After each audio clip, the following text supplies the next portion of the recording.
I do 3D art, but I'm terrified of horror as a genre, which makes me wonder, can I make art that I, as the artist, fear? I know, pretty deep. Before we get started, I need to think of what's going to make my art scary. So in the movie Polar Express, all the characters are really creepy, and this is because all the people there fall into something called the uncanny valley, which is just when a character looks really unnatural. Now, most artists try to avoid the uncanny valley so that their art doesn't look creepy, but we're not going to. So, we're basically just going to take a Polar Express character and put some blood on it. Now, let's get started. So, I'm going to start out with the head, and I'm just going to make it by pulling out a few vertices from the default cube, just extruding them with a subdivision surface modifier applied, which makes everything look more rounded and organic.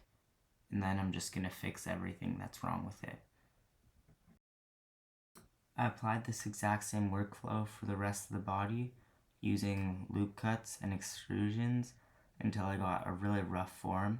And then I transferred this all into sculpt mode and turned it into a general shape that I think is really good. I added some more resolution so that I can give it more detailed sculpting on the base shape so that the muscle segments look more defined and realistic, so that we can make this character fall into the uncanny valley. Honestly, for this step, I'm not really doing much. I'm just adding a ton of random sculpting artifacts just to make it look detailed, not even following any real anatomy or anything, just sculpting until I think it looks cool.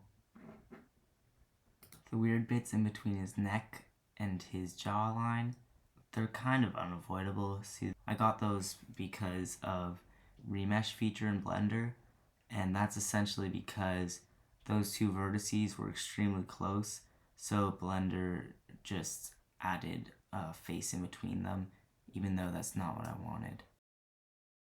So I'm gonna add a proper base to the creature because I don't want to add legs, and right now it kind of fades into undetailedness.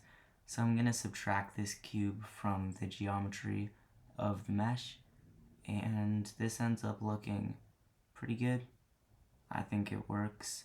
Now it's time to move on to textures. Good textures really make a good render. So for this one, since we're trying to emulate skin, something that's really important is called subsurface scattering. So you know how if you put your hand on a flashlight, you get all these red bits on your hand? That's subsurface scattering, so the light is bouncing around within your hand. So that gives so much realism to skin in and of itself. Right now I'm adding some blood splotches on that skin that we just made because it's creepy or something. I don't know. After changing a little tiny bit of the settings and adding a quick camera motion, we've got our final render.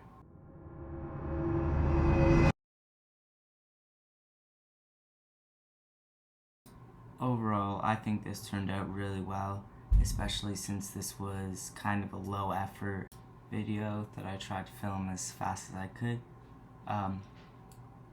If you liked this video, you should watch my other videos here and subscribe.